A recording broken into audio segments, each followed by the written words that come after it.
समाजवादी पक्षाचे महाराष्ट्र प्रदेशाध्यक्ष आणि आमदार अबू आझमी भिवंडीत आले असताना मराठी भाषेत बोलण्यास नकार दिलाय।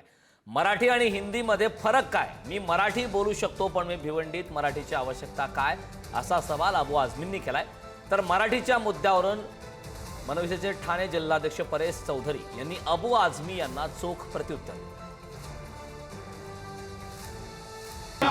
क्यों मराठी हिंदी में फर्क क्या है?